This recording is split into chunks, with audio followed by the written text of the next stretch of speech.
வாழ்க வளமுடன். ஹாய் சகோஸ், இதயம் மீட்டும் மெல்லிசை போல உங்கள் மனதை மயக்கப் போகும் எழுத்தாளர் தீபா பாபு அவர்களின் கற்பனை சிதறல்களுக்குள் நம் பயணத்தை தொடங்கலாமா? அத்தியாயம் 23. மதிய உணவிற்கு வீடு வந்த பேரனை அமைதியாக எதிர்கொண்டார் கோபால். பெண் வீட்டிற்கு சென்று திருமணம் பேசி வந்த மகிழ்ச்சியை அவர் முகத்தில் சுத்தமாக இல்லாதிருப்பதை தனக்குள் குறித்து கொண்டவன் அதை பற்றி எதுவும் கேட்காமல் அவர் உணவை பற்றி மட்டும் விசாரித்துவிட்டு உடை மாற்றி வந்து தான் அமர்ந்து உண்ண ஆரம்பித்தான். அவனுக்கு தேவையானது எல்லாம் அங்கே சரியாக இருக்கிறதா என ஒரு முறை பார்த்துவிட்டு அவர் சென்று நீள் இருக்கையில் அமர தாத்தாவின் தளர்ந்த நடையை கவனித்தபடியே நிதானமாக தனது உணவை எடுத்திருந்தான் அருண்மொழி. கையை கழுவி விட்டு வந்து அவர் எதிரே அமர்ந்தவன், சொல்லுங்க தாத்தா, போன விஷயம் என்னாச்சு? உங்க முகம் சொல்ற செய்தி ஏதோ சரியில்லைங்கிற மாதிரி தோணுதே. நம்ம சம்பந்தம் வேணான்னு மறுத்துட்டாங்களா அவங்க என உள்ளுக்குள் தோன்றும் ஒருவித அழுத்தத்துடன் கேட்டான் அவன். அதெல்லாம் இல்லப்பா, அவளோட அப்பா அம்மாவுக்கு ரொம்ப சந்தோஷம். அவங்க பொண்ணை நல்லபடியா பார்த்து போன நம்ம மேல நிறைய நம்பிக்கை வச்சிருக்காங்க. முகத்தில் ஒருவித மென்மை பரவ என தலையசைத்தவன், அப்புறம் ஏன் எவ்வளோ டல்லா இருக்கீங்க என புரியாமல் கேட்டான். அது வர்மா என தடுமாறியவர், நதியாவோட அப்பா தான் என்னை கொண்டு வந்து வீட்டில் விட்டுட்டு கொஞ்ச நேரம் இருந்துட்டு போனார் என்றார் மெதுவாக. புருவங்களை சுளித்தவன், என்ன அவர் எதுக்கு வந்தார் என்று குழப்பத்துடன் அவரை பார்த்தான். அங்கே ஒரு விஷயம் தெரிஞ்சுக்கிட்டதுல என் இதயம் அப்படியே நொறுங்கி போயிடுச்சு. அதை ஜீரணிக்க முடியாம ரொம்ப தடுமாறினதுல என்னோட உடம்பு கொஞ்சம் வேர்த்திடவும் அவங்க பயந்து போய் என்னை தனியாக விட மனசு வராம துணைக்கி வந்தாங்க. திகைத்தவன், என்ன தாத்தா சொல்றீங்க? இப்ப எப்படி இருக்கீங்க? நேர ஹாஸ்பிட்டல் வந்திருக்க வேண்டியதானே என பதற்றமாக எழுந்து வந்து அவரின் உடல்நிலையை பரிசோதித்தான். டேய், நான் நல்லா இருக்கேன்டா. அவங்களும் ஹாஸ்பிட்டல் போக தான் கூப்பிட்டாங்க. நான் தான் வேணான்னு வீட்டுக்கு வந்துட்டேன் என சலிப்புடன் அவன் கையை விளக்கியவர் இன்னமும் அந்த உணர்வில் இருந்து வெளிவர முடியாமல் தவியாய் தவித்தார். அதை புரிந்து கொண்டவன் அவர் அருகில் அமர்ந்து தோளோடு அணைத்து, என்ன தாத்தா என்று ஆறுதலாக கேட்டதுதான் தாமதம். அவன் நெஞ்சில் சாய்ந்து வெடித்து அழுதார் மனிதர். பதறி போனவன், தாத்தா என அவசரமாக அவரை நிமிர்த்த முயல, என்னை கொஞ்ச நேரம் அளவிடுடா, இல்லைன்னா எப்படியே உள்ளுக்குள்ளேயே வச்சு மூச்சு அடைச்சு போயிடுவேன். திடுக்கிட்டவன் அவரை தன்னோடு சேர்த்து இறுக்கிக் கொண்டு மௌனமாக முதுகை வருடி கொடுத்தான். அவனுக்கு விவரம் தெரிந்த வயதில் இருந்தே எதற்கும் கலங்காத மனிதர் இத்தனை தூரம் உடைந்து போயிருப்பது இதயத்தை வலிக்க செய்தது. சிறு வயதில் தன் முகம் பார்த்து பாட்டி கலங்கி போனதை பல நாள் இவன் நேரடியாக பார்த்திருக்கிறான். அப்போதெல்லாம் தன் மனைவியை அதட்டிவிட்டு இவர் இவனிடம் கலகலப்பாகத்தான் இருப்பார். இன்று என்ன ஆகிவிட்டது இவருக்கு என வேதனையில் துடித்தவனுக்கு நதியாவின் வீட்டில் எதையோ அறிந்து கொண்டதாக அவர் கூறியது நினைவு வரவும் சிந்தனையில் முகத்தை சுருக்கினான். சற்று நேரத்தில் அவராக சோர்வுடன் அவனை விட்டு விலகி அமர்ந்தார்.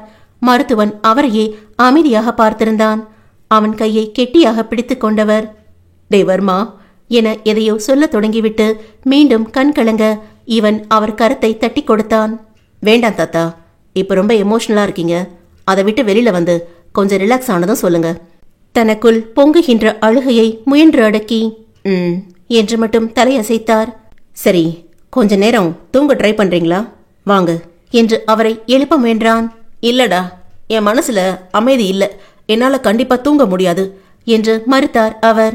பின்னங்கழுத்தை அழுந்த தடவி கொண்டவன், தாத்தா இவ்வளவு மன உளைச்சல் உங்க வயசுக்கு நல்லதில்ல. எனக்கு டென்ஷன் ஏறுது. Please try to calm down என்றான் கெஞ்சலாக. ஓ சரிடா சரிடா, நீ டென்ஷன் ஆகாத. பேசாம எனக்கு ஒரு தூக்க மாத்திரை கூட, நான் நல்லா தூங்கி எந்திரிக்கிறேன். வர்மனோ, அந்த அளவுக்கு நீங்க டிஸ்டர்ப்டா இருக்கீங்களா என்று அதிர்ச்சியாக கேட்டான். ஆமாடா, ஏதாவது செய்ய தவிப்புடன் தாத்தாவை பார்த்தவன். இதில் இருந்து இவரை எவ்வாறு மீட்பது? விஷயத்தை பேச முயன்றாலும் அழத் தொடங்கி விடுகிறார் என்று குழம்பினான். வர்மா, எனக்கு ஒரு மாதிரி கரக்கமா வருதுடா என கோபால் முணங்கவும் விரைந்து எழுந்து வீட்டில் இருந்த மருத்துவ உபகரணங்களை வைத்து அவரை பரிசோதித்துவிட்டு அறைக்கு அழைத்து சென்று படுக்க வைத்தான். டே, பேசாம சாயந்தரம் லீவு சொல்லிட்டு என் கூட இருக்கியா? பெரியவரின் வேண்டுதலில் அவனுக்கு தொண்டை அடைத்து நெஞ்சை ஏதோ செய்ய, சரி தாத்தா, நான் போகல என்றதும் அவர் முகத்தில் ஒரு மகிழ்ச்சி மின்னல். இவனும் மெதுவாக முறுவளித்து செல்லமாக அவர் கன்னத்தை கிள்ளியவன் அப்பொழுது அவருக்கு தேவையான மருந்தை ஊசியின் மூலம் உடலில் செலுத்தினான். இது என்ன மருந்து வர்மா? தூக்க மருந்தா? குழந்தையாக கேட்பவரிடம் தன் மனதின் வலியை மறைத்து, ஆமா தூங்குங்க என்று அவர் அருகில் அமர்ந்து நெற்றியை நீவி விட்டான். டேய், எனக்கு தலைவலி இல்லடா. சற்றென்று இதழ்களில் புன்னகை மிளற, அடி வாங்குவீங்க பாருங்க, அமைதியா தூங்குங்க என்று கண்களை உருட்டினான். அவரோ, நான் உன் தாத்தாடா என்றார் பரிதாபமாக. அதில் இன்னும் அதிகமாக சிரித்து, தெரியுமே என் செல்ல தாத்தா என்று அவர் நாடியை பிடித்து கொஞ்ச பெரியவரின் கண்களில் அத்தனை நிறைவு. நீ எப்பவும் இப்படியே சந்தோஷமா சிரிச்சிட்டு இருக்கணும்டா, அதுதான் எனக்கு வேணும். ஏன் இல்லாம? அதெல்லாம் நான் சந்தோஷமா இருப்பேன். அவன் உறுதியில் அவர் முகத்தில் ஒரு நிம்மதி பரவ அவனையே இமைக்காது பார்த்திருந்தவரின் விழிகள் மெல்ல உறக்கத்தை தழுவி பூட்டிக் கொண்டது. லேசாக பெருமூச்சு விட்டவன் எழுந்து சென்று அலைபேசியை எடுத்து வந்து அவர் அருகிலேயே அமர்ந்தபடி தன் மனதின் அழுத்தத்தை குறைக்க அவனுக்கு பிடித்த இசையை ஒலிக்க விட்டுவிட்டு கண்களை மூடி பின்னால் சாய்ந்து கொண்டான். இருந்த அசதியில் அவனுமே உறங்கியிருக்க கண் விழிக்கும் பொழுது வெளிச்சம் மறைந்து இருட்டத் தொடங்கி இருந்தது. நேராக அமர்ந்து முகத்தை அழுந்த துடைத்துக் கொண்டவன் திரும்பி தாத்தாவை பார்க்க அவர் ஆழ்ந்த நித்திரையில் இருந்தார். மீண்டும் ஒருமுறை மருத்துவ உபகரணங்களால் அவரை பரிசோதித்து உடல்நிலை சீராக உள்ளது என்று அறிந்த பின்புதான் அவனுக்குள் பெரும் நிம்மதி எழுந்தது. அவரையே விழி எடுக்காமல் சில நொடிகள் பார்த்துவிட்டு மெல்ல குனிந்து அவரின் நெற்றியில் முத்தமிட்டவன், அப்படி என்ன தாத்தா அங்க தெரிஞ்சுக்கிட்டீங்க? இந்த அளவுக்கு கஷ்டப்படுறீங்க நீங்க என்று வருத்தத்துடன் அவர் கண்ணம் வருடினான். அது எதுவாக வேண்டும் என்றாலும் இருக்கட்டும், உங்களை பாதிக்கின்ற எந்த ஒரு விஷயத்தையும் நான் அனுமதிக்க மாட்டேன். நீங்கள் இந்த அளவிற்கு கஷ்டப்படுகிறீர்கள் என்றால் நிச்சயம் என் சம்பந்தப்பட்ட ஏதாவது ஒன்றாகத்தான் இருக்கும். என்னிடம் உங்கள் மனதை வெளியிட்ட பிறகு அது எனக்கு ஒன்றுமே இல்லை என உங்களுக்கு புரிய வைத்து உங்களின் மன நிம்மதியை நான் மீட்கிறேன் என தனக்குள் உறுதியாக எண்ணமிட்டவன் இரவு உணவு தயாரிக்க வேண்டி எழுந்து சமையலறை சென்றான். மாலை 7:30 மணி அளவில் மெல்ல தள்ளாடியபடி வெளியே வந்த முதியவரை தொலைக்காட்சி நிகழ்ச்சி ஒன்றில் மூழ்கியிருந்த அருள் கவனித்து அவசரமாக எழுந்து சென்று அவரை அழைத்து வந்து தான் அமர்ந்திருந்த இடத்தில் அமர வைத்தான். இப்ப எப்படி இருக்கு என்று கேட்டவாறு அவரின் களைந்த சிகையை விரல்களால் ஒதுக்கிவிட்டான். கொஞ்சம் பரவாயில்லடா, நல்லா தூங்கி எழுந்ததுல உடம்பும் மனசும் ரிலாக்ஸா இருக்கு. குட் என்றபடி தண்ணீரில் நனைத்து எடுத்து வந்த பருத்தி துண்டால் அவர் முகத்தை துடைத்து விட்டவன், சரி டீ சாப்பிட்றீங்களா என்று தன் முன்னே இருந்த பிளாஸ்கில் உள்ள தேநீரை டம்ளரில் ஊற்றி கொடுத்தான். உனக்கு நான் ரொம்ப தொந்தரவு கொடுத்துட்டேன் வருத்தமாக கூறும் பெரியவரை அழுத்தமாக பார்த்தவன், நீங்க இன்னைக்கு ஒரு நாள் தானே தொந்தரவு கொடுத்தீங்க, ஆனா நான் பிறந்ததுல இருந்தே உங்களுக்கு பெரிய தொந்தரவு தானே என்று ஏளனமாக கூற அவரின் முகம் கடுகடுவென்று ஆனது. என்னடா பேசுற நீ என்றார் பற்களை கடித்து ஆவேசமாக. தோள்களை குலுக்கியவன், உங்க ஸ்டேட்மெண்ட்டுக்கு பதில் ஸ்டேட்மெண்ட் கொடுத்தேன் என அசட்டையாக மொழிந்தான். உனக்கு என்ன அவ்வளோ திமிரு? இப்போ மட்டும் உன் பாட்டி இருந்திருக்கணும். எஸ் கரெக்ட், என் பாட்டி இருந்திருக்கணும். என்ன பேச்சு பேசி என் பேர மனசை கஷ்டப்படுத்துறீங்க நீங்க அப்படின்னு கேட்டு உங்களை கண்ணங்கண்ணமா இடிச்சிருப்பாங்க. அவனுடைய சொல்லில் வாயை பிளந்தவர், பாட்டியும் பேரனும் செஞ்சாலும் செய்வீங்கடா என்று விட்டு தேநீரை மெதுவாக குடிக்க ஆரம்பித்தார். அருள் அமைதியாக இருக்க, டிஃபன் செஞ்சிட்டியா என்று விசாரித்தார். லேசாக சோம்பல் முறித்தவன், சாம்பார் வச்சுட்டு இட்லி ஊத்தி வச்சிருக்கேன் என்றான். வெளிகளில் கனிவு தோன்ற அவன் முகத்தையே இமைக்காமல் பார்த்தவர் ஏதோ நினைவில் மெல்ல முகம் மாறினார். அதை கண்டும் காணாமல் கவனித்தவன் மதியம் இருந்த கலக்கம் மறைந்து அவரிடம் ஒரு தெளிவு தெரிவதை அவதானித்து நிம்மதி கொண்டான். டே வர்மா என்றவரின் தயங்கிய அழைப்பில் நேராக திரும்பி அவர் கண்களை பார்த்தான். சொல்லுங்க தாத்தா, நான் இன்னைக்கு அவங்க வீட்டுக்கு போனேன்ல என தொடங்கி முதலில் தாங்கள் பேசிய மகிழ்ச்சியான விஷயத்தை பகிர்ந்து கொண்டார். ஓ, அப்ப இனிமேதான் அவகிட்ட விஷயத்த சொல்ல போறாங்களா? ஆமா, எனக்கு நம்பிக்கை இருக்கு, பிள்ளைக்கு நம்மளை பிடிக்கும், கண்டிப்பா கல்யாணத்துக்கு ஒத்துக்குவா என்றார் வேகமாக. கீழுதட்டை கடித்து லேசாக சிரித்தவன், அது என்ன நம்மளை பிடிக்கும், இங்கே நான் தான் மாப்பிள்ள, என்னத்தான் அவளுக்கு பிடிக்கணும் என்று போலி வீம்புடன் கூறினான். அவரோ அலட்டலாக, அட போடா, உனக்கு முன்ன என் பேத்திக்கு என்னதான் ரொம்ப பிடிக்கும் என்று சவால் விட்டார். இங்கே தானே வரப்போறா, அப்ப வச்சுக்கலாம் நம்ம போட்டிய. வச்சுக்கலாம் என்றவரின் வார்த்தைகள் மெல்ல தேய விஷயம் வெளிவரப்போவதை உணர்ந்து தன்னை திடமாக தயார்படுத்திக் கொண்டான் மருத்துவன். வர்மா, அவங்க வீட்டு பெரிய பொண்ணு இருக்கால்ல, நதியாவோட அக்கா தானே? ஆமா, அவங்க குழந்தையோட காது குத்து விழா போட்டோ ஆல்பம் ஒன்று பார்த்தேன், அதை எதுக்கு அவங்க உங்ககிட்ட காண்பிச்சாங்க? அவரின் மனது அதனால் தான் பாதிக்கப்பட்டிருக்கிறது என புரிந்து அதிருப்தியாக கேட்டான் நாயகன். இல்லடா, நான் தான் அந்த பிள்ளைகளை பார்க்கணும்னு காண்பிக்க சொன்னேன். வர்மன் முறைக்க, அப்ப அதெல்லாம் பாப்பேன்னு நான் எதிர்பார்க்கலடா என்றார் முதியவர் பரிதாபமாக. மெல்லிய பெருமூச்சுடன் பின்னங்கழுத்தை தடவிக்கொண்டவன், சரி சொல்லுங்க, என்ன பாத்தீங்க என்று விசாரித்தான். அது என்றவரின் கண்கள் மீண்டும் கலங்க துவங்க இவன் பொறுமை சிறிது குறைந்தது. தாத்தா என்றான் அழுத்தமாக. இல்ல, அழாம சொல்லிடுறேன் என நிமிர்ந்து அமர்ந்து கடகடவென்று அதில் பார்த்ததையும் நதியாவிற்கு அவர்கள் உறவு ஆனதையும் ஒரே மூச்சில் சொல்லி முடித்தார். ஓ என்றவன் பிரசவித்த ஒற்றை எழுத்தில் இருந்து அவரால் எதையும் புரிந்து கொள்ள முடியவில்லை. பேரன் என்ன நினைக்கிறான்? அவர்களின் உறவு என்றால் தனக்குள் அவள் தேவையில்லை என்று எதுவும் முடிவெடுத்து விடுவானா? அப்படி எடுத்தால் அதை மாற்றும் சக்தி தனக்கு இருக்கிறதா என யோசித்தால் நியாயம் மனம் படைத்த அப்பெரியவருக்கு இல்லை என்றே சர்வ நிச்சயமாக தோன்றியது. அத்தியாயம் 24. மதிய உணவிற்கு வீடு வந்த நதியா தன் போக்கில் வளவளவென்று பெற்றோரிடம் கதை இழந்தபடி சாப்பிட்டிருந்தாள். சாப்பிடும்போது பேசக்கூடாதுன்னு உனக்கு எத்தனை தடவை தான் நான் சொல்றது? இதுல சித்தா டாக்டர் வேற. சாவித்திரியின் அலும்பில் அவரை முறைத்து பார்த்தவள், என் ப்ரொஃபஷனை வச்சு என்ன டேமேஜ் பண்ணாதீங்கன்னு உங்ககிட்ட நானும் தான் எத்தனை தடவை சொல்றது என்று பல்லை கடித்தாள். ஆமா என்று முகத்தை சுளித்துக் கொண்டார் அவர். வர வர இந்த அம்மாவோட அராஜகம் அதிகமாயிட்டே போகுது, எல்லாம் நீங்க கொடுக்கிற இடம்தான் என்று சட்டென்று தந்தையை அதட்டினாள். மகளின் பேச்சில் வாய் விட்டு நகைத்த கணேசனுக்கு உடனே புற ஏறி இருமல் வர தொடங்க, இதெல்லாம் தேவையா? அவளோடு சேர்ந்து நீங்களும் தான் கெட்டு போறீங்க என்று கணவனின் தலையை தட்டியபடி தண்ணீர் எடுத்து கொடுத்தார். ஓகே, இனி நான் பேசல, அமைதியா சாப்பிட்டுட்டு என் ரூமை பார்த்து போறேன். அன்னை அதற்கு அலட்டி கொள்ளவில்லை. மகளின் மனதுதான் பொறுமியது. பாப்பா, இப்படி வந்து உட்காரு, உன்கிட்ட நாங்க ஒரு விஷயம் பேசணும். அம்மாவை ஒரு பார்வை பார்த்தவள், அத உங்க பொண்டாட்டி சொல்ல மாட்டாங்களோ என்று வீம்பாக கேட்டாள். இப்ப என்னடி? சரி வந்து உட்காரு என்றார் அவர். இதெல்லாம் செல்லாது, என்ன ஒரு அதிகாரம்? பணிவா குனிஞ்சு வளைஞ்சு கேளுங்க. என்னது என்றவர் மெல்ல சிரித்து, சரி வாங்க டாக்டர் அம்மா, இப்படி வந்து என் பக்கத்துல உட்காருங்க என்று பணிவன்போடு கேட்டுக்கொள்கிறேன் என்றார் கேலியாக. நக்கலு, ஏதோ என் அப்பாவுக்காக போனா போகுதுன்னு உட்கார்றேன். பெண்ணின் அலட்டலில் புன்னகைத்துக் கொண்டவர் கணவருக்கு ஜாடை காட்டினார். அதை கவனித்து விட்டவள் இருவரையும் திரும்பி திரும்பி பார்த்தாள். இங்க என்ன நடக்குது? ஒன்னும் நடக்கல. உன் அப்பா ஏதோ சொல்லணுமா? அமைதியா குறுக்க பேசாம கவனி. என்னப்பா? இன்னைக்கு அந்த பெரியவர் கோபால் நம்ம வீட்டுக்கு வந்திருந்தார்டா. என்ன தாத்தாவா? அவர் ஏன் கிளினிக் வராம இங்கே வந்தார்? ஆமா, அதுக்கு முன்ன அவருக்கு எப்படி நம்ம வீடு தெரியும்? ஷப்பா, இப்பதாண்டி குறுக்க பேசக்கூடாதுன்னு சொன்ன என்று தலையை தாங்கினார் பெற்றவர். நீங்க சும்மா இருங்க, நீங்க சொல்லுங்கப்பா. அவர் எனக்கு போன் செஞ்சு கேட்டாருடா. ஓ ஆமா, என்கிட்டதான் போன வாரம் நம்பர் வாங்கினார். இப்ப கால் பரவாயில்லையா? எப்படி இருக்கார்? என்ன விஷயமா நம்ம வீட்டுக்கு வந்தார்?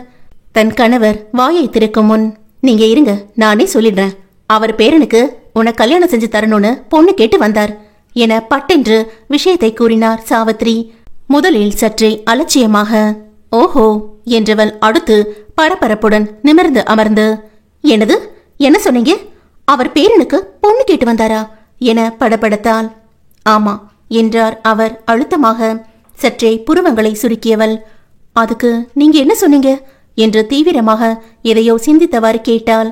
கணவரிடம் கண்களை உருட்டிவிட்டு, உன்னை கேட்டுட்டு பதில் சொல்றோன்னு சொல்லிட்டோம் என்றார் சாவித்ரி பதவிசாக.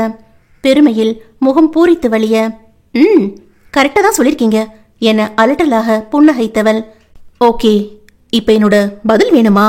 ஆனா நான் கொஞ்சம் யோசிச்சுதான் சொல்லுவேன் என்றாள். அதனால என்ன, பரவாயில்ல, நல்லா யோசிச்சு முடிவெடு. தாயின் கிண்டலை கவனிக்க தவறியவள், ஆமா இத மறந்துட்டோமே, எனக்கு சுகர் இருக்கிறத பத்தியெல்லாம் அவர்கிட்ட தெளிவா பேசுனீங்களா என வேகமாக விசாரித்தாள். அவருக்கு தான் அது ரொம்ப வருஷத்துக்கு முன்னாடி தெரியுமே. இல்லம்மா, அது வேற. இப்ப கல்யாணத்துக்கு கேட்கும் போது நம்ம பக்கம் இன்னும் தெளிவா பேசிடணும். அவள் கையை பற்றி கொண்டவர், அது எனக்கு தெரியாதா பாப்பா? தாத்தா கிட்ட எல்லாம் தெளிவா பேசிட்டேன். அதோட மாப்பிள்ளைக்கு உன்ன ரொம்ப பிடிச்சிருக்கான் என்று முறுவளித்தார் சாவித்ரி. யாருக்கு? நம்ம சுகர் டாக்டருக்கா என கண்களை விரித்தாள் பெண். ஆமா, அதோடு அவரு இன்னொரு விஷயமும் சொன்னாரு என்ற அன்னையின் வார்த்தைகளில் இவள் மனதில் ஆர்வம் கூடியது. என்ன சொன்னார்? திருப்பதியில பழகினது எதுவும் அவர் மறக்கலையா என அவர் தெரிவித்த தகவலில் இவள் இதழ்களில் லேசான கூச்ச புன்னகை பிறந்தது. அச்சிச்சோ, எனக்கு பயந்துகிட்டு அப்படி சொல்லிட்டாரா? ஆமா, ஒரு மனுஷனை உன் பேச்சால எப்படி அரண்டு போக வச்சிருக்க பாரு. போங்கம்மா என்று சினுங்கிய பெண்ணின் முகம் மலர்ந்திருந்த விதத்திலேயே அவளுக்கும் இதில் பிடித்தம்தான் என்பதனை உணர்ந்து கொண்டனர் பெற்றோர். நீ எப்படா உன் பதில சொல்லுவ? என்னம்மா என்று திடுக்கிட்டு விழித்தாள் அவள். இல்ல, தாத்தாவுக்கு நம்ம முடிவை சொல்லணுமே. ஓ, நீங்க என்ன நினைக்கிறீங்க என்று பெற்றோரின் முகம் பார்த்தாள். எங்களுக்கு பிடிச்சிருக்கு. மாப்பிள்ள நல்ல குணமா தான் தெரியறாரு. தாத்தாவை பத்தி சொல்லவே தேவையில்லை. உன் மேல ரொம்ப பாசமா இருக்கார். ஆமா ஆமா என சந்தோஷமாக தலையை உருட்டியவள். அப்ப ஓகே சொல்லிடலாமா என்று தயக்கத்துடன் அவர்களை கேட்டாள். எங்களையே கேக்குற, இதுல நீதான் ஸ்ட்ராங்கா நிக்கணும். நீங்க தானே என்ன பெத்தவங்க, அப்ப நீங்க தான் பொறுப்பா முடிவெடுக்கணும். தனக்குள் சிரித்து கொண்ட சாவித்ரி, சரி நாளைக்கு தாத்தாவுக்கு போன் பண்ணி எங்களுக்கும் இதுல விருப்பம் மேற்கொண்டு கல்யாண பேச்ச தொடங்கிடலான்னு சொல்லிடுறேன் என்றார் தன் பிடியில் இருந்த அவளின் கரத்தை அழுந்த பிடித்தபடி. ஓகே என்றவளுக்கு மனதில் வர்மனின் முகம் வந்து போனது. சரி, நீ போய் கொஞ்ச நேரம் ரிலாக்ஸ் பண்ணிக்கோ என்றதும் அதற்காகவே காத்திருந்தது போல எழுந்து தன் அறைக்குள் விரைந்தாள் பெண். உனக்கு இருக்கிற திறமை யாருக்குமே வராது சாவி. அழகா அவ போக்குலே பேசி சட்டுன்னு பதில வாங்கிட்டே என்று நகைத்த கணவனிடம் மௌனமாக முறுவளித்தார் சாவித்ரி. அறைக்குள் கட்டிலில் அமர்ந்த பெண்ணோ முழங்கால்களை மடித்து அதில் தன் நாடியை தாங்கியபடி சற்று முன் நடந்த சம்பாஷணையை தனக்குள் ஒருமுறை ஓட்டி பார்த்தாள். தன்னை பிடித்திருக்கிறது என வந்து பெண் கேட்டார்களா? எதனால் பிடித்திருக்கும்? அதுவும் டாக்டரை முதல் மீட்டிலேயே பயங்கரமாக அட்டாக் பண்ணிதானே பேசினேன். ஓகே, அதற்கப்புறம் நல்லதான் பேசி எனக்கு அட்வைஸ் எல்லாம் கொடுத்தாரு. ஆனா ஏன் பிடிச்சிருக்கும், எதனால பிடிச்சிருக்கும் என மீண்டும் சிந்தனையில் இதழ் கடித்தாள். நான் கொஞ்சம் பார்க்க நல்லா தான் இருப்பேன், அதோட அறிவும் ஜாஸ்தி. அதுலதான் தாத்தாவும் பேரனும் விழுந்திருப்பாங்களோ. எதுல மடங்கி விழுந்தாங்கன்னு நாம தெரிஞ்சுக்கிட்டே ஆகணுமே. அப்போதான் எதிர்காலத்துல அவங்கள கைக்குள்ள போடுறதுக்கு நமக்கு ரொம்ப வசதியா இருக்கும். ஆனாலும் ஒரு விஷயம்தான் புரியல. தாத்தா எப்பவும் என்கிட்ட ஆசையா வந்து பேசி பழகுவாரு, அதனால அவருக்கு பிடிச்சிருக்கும். ஓகே, பட் இந்த சுகர் டாக்டருக்கு என்ன எப்படி பிடிச்சிருந்துச்சு? ஒரு முறை கூட நம்ம முகத்தை நேரா பார்த்து அவர் சிரிச்சு பேசினதில்லையே. அப்புறம் எப்படி திடீர்னு கல்யாணம் பேசுறாங்க? எனக்கு என்னவோ டவுட்டா இருக்கு. எதுக்கும் ஒரு முறை அந்த அருள்மொழிவர்மன் கிட்ட எல்லாம் பேசி கிளியர் பண்ணிடணும். வெறப்பா சுத்தி வர மனுஷனுக்கு இவங்க கொடுக்கற உருவகம் ஒன்னும் சரியில்லையே. நான் அண்ணான்னு கூப்பிடக்கூடாதுன்னு இல்ல, பயந்து போய் ஞாபகம் இல்லைன்னு சொன்னாரா? இதெல்லாம் நம்புற மாதிரியா இருக்கு. சில்லி என தனக்குள் பரிகாசமாக சிரித்து கொண்டாள். ஒருவேளை இந்த தாத்தா எதுவும் பிளாக்மெயில் பண்ணிருப்பாரோ? வெயிட், கரெக்ட், அதேதான். என்ன முதல்ல மீட் பண்ண வச்சதே அவரோட பிடிவாதத்துல தானே. அதோட பெசன் நகர் பீச், அதுவும் தாத்தாவோட பிளான் தான். அவர் தான் ஏதோ வேலை பண்ணிருக்காரு. அங்கேயும் நம்ம சுகர் டாக்டர் உருண்டு இருந்த மாதிரி தானே இருந்துச்சு. இதுவும் கலகலப்பா பேசி பழகின மாதிரி ஞாபகமே இல்லையே. தனக்குள் அசை போட்டவள் வேகமாக அலைபேசியின் புகைப்பட தொகுப்பை திறந்து அதில் இருந்த அவனுடைய புகைப்படத்தை எடுத்தாள். தாத்தாவும் இவளும் நன்றாகவே சந்தோஷமாக சிரித்திருக்க இவள் பெற்றோர் இயல்பாக புன்னகைத்திருந்தனர். நம் மருத்துவன் மட்டும் கடமைக்கு உதடுகளை விரித்து வைத்திருந்தான். மூஞ்ச பாரு, எதையோ முழுங்குனதாட்டம். இதுக்கு என்ன பிடிச்சிருக்காமா? இத வேற நான் நம்பணுமா? நோ வே. சிக்கிடாதனதையா? உன்ன மாதிரி சந்தோஷமா சிறகடிச்சு பழக்க நினைக்கிற ஆளுகளுக்கெல்லாம் இந்த மாதிரி ஒம்மனா மூஞ்சி செட் ஆக மாட்டான். தாத்தா நல்லவர்தான், அதுக்காக இவன் எப்படி வாழ்க்கை முழுக்க நான் அட்ஜஸ்ட் பண்ணி போக முடியும் என மனது குழம்பியது. திரும்பவும் அவன் முகம் பார்த்தாள். பார்ப்பதற்கு ரொம்பவே நன்றாக இருந்தவன் கொஞ்சம் சிரித்து வைத்திருந்தால் இன்னமும் அருமையாக இருந்திருக்குமே என நெடுமூச்சு விட்டவளுக்கு அன்று அவன் வீட்டில் வாய் விட்டு நகைத்தது நினைவு வரவும் முகத்தில் மின்னல் அடித்தது. அப்போ நம்ம டாக்டருக்கு சிரிக்க தெரியும் என குதூகலமாக எண்ணமிட்டவள், அதுவும் கூட ஒரு மாதிரி நல்லா தான் இருக்கு. எப்பவும் சிரிச்சிட்டு இருக்கிறவங்கள விட எப்பவாச்சும் மனசு விட்டு சிரிக்கிறவங்க சிரிப்பு இன்னமுமே அழகா இருக்குமே என்று முந்தைய குழப்பத்திற்கு முரணாக இதயம் கற்பனைக்கு தாவியது. கையில் தேநீருடன் அரைக்கதவை திறந்து உள்ளே வந்த சாவித்ரி, ஹே, நீ இன்னும் கிளம்பலையா? மணி 6 போகுது என்று புரியாமல் கேட்டார். எனது 6 என வேகமாக எழுந்தமர்ந்தவள், என்னை எழுப்பி விட்டுருக்கலாம்ல அம்மா என்று கோபித்தாள். ஏண்டி, நீ என்ன தூங்கிட்டா இருந்த? நான் வந்து எழுப்பிவிட? இப்ப எல்லாம் பகல் கனவு வேற காண ஆரம்பிச்சிட்டியா நீ என்று நக்கல் அடித்துவிட்டு, சரி கிளம்பு, நேரம் சரியாத்தான் இருக்கும் என்று வெளியேறினார். தாயின் கிண்டலில் அவ்வப்பொழுது வரும் அவளின் ரகசிய கனவு நினைவில் அலைமோத சற்றும் தெளிவில்லாத அந்த ஆடவனின் இடத்தில் நம் நாயகனை பொருத்தி பார்த்தாள். கனவில் வருவது போலவே மருத்துவனும் கணவனாக உரிமை எடுத்துக்கொண்டு போதை பார்வையோடு இவளை நெருங்கி அணைக்க ஐயோ என்று பதைப்பதைப்புடன் பட்டென்று எழுந்து நின்றாள் பெண். இதயம் படபடவென்று அடித்துக்கொள்ள, கடவுளே, என்ன இது? நான் இப்படியெல்லாம் தப்பா கற்பனை பண்றேன் என்று உடல் வியர்த்தாள். காதலும் திருமணமும் என்ன என்பதை அறியாதவள் அல்ல அவள். அதேபோல் மருத்துவத்துறையில் இருப்பவளுக்கு உயிரினங்களையும் அதனுடைய சேர்க்கையை பற்றியும் விவரம் தெரியாதா என்ன? ஆனால் ஏதோ ஒரு வீம்பில் தன் மனதில் இதற்கு பெரிதாக எதிர்பார்ப்போ இடமோ தராமல் இருந்தவளுக்கு அந்த கனவே ஏன் வருகிறது என்று புரியாமல் குழம்பி தவித்திருந்த நிலையில் அதை நிஜமாக்குவது போல் மருத்துவனும் நெருங்கி வரவும் இதயம் விதிர்விதிர்த்து போனது. திருமணம் குறித்து அவளின் ஆள் மனதில் படிந்துவிட்ட வடுக்களின் எதிரொலிதான் இப்படி கனவாக வருகிறது என்பது பெண்ணிற்கு சற்றும் புரியவில்லை. அவள் மறக்க விரும்பும் நிகழ்வு அல்லவா அது? எப்படி நினைவில் நிற்கும்? எப்பொழுதுமே தன்னை பலவீனப்படுத்தும் விஷயங்களை அறவே நெருங்க விடமாட்டாள் நாயகி. அப்படி ஒதுக்கிவிட்ட விஷயங்களில் ஒன்றுதான் அந்த ஏளன வார்த்தைகளும் அதன் தொடர்பான வேதனைகளும். நாம் ஒன்றை உறுதியாக நினைத்துவிட்டால் அதிலிருந்து வெளிவருவது மிக சுலபம் என்பதை தன் விடாமுயற்சியின் தொடர் பயிற்சியின் காரணமாக அடைந்து விட்டவள்தான் அவள். நட்புகள் எல்லாரும் மறக்காம நம்ம சேனலை சப்ஸ்கிரைப் பண்ணுங்க, கதையை கேளுங்க, லைக் பண்ணுங்க, கமெண்ட் பண்ணுங்க, பிடிச்சவங்க ஷேர் பண்ணுங்க. நன்றி.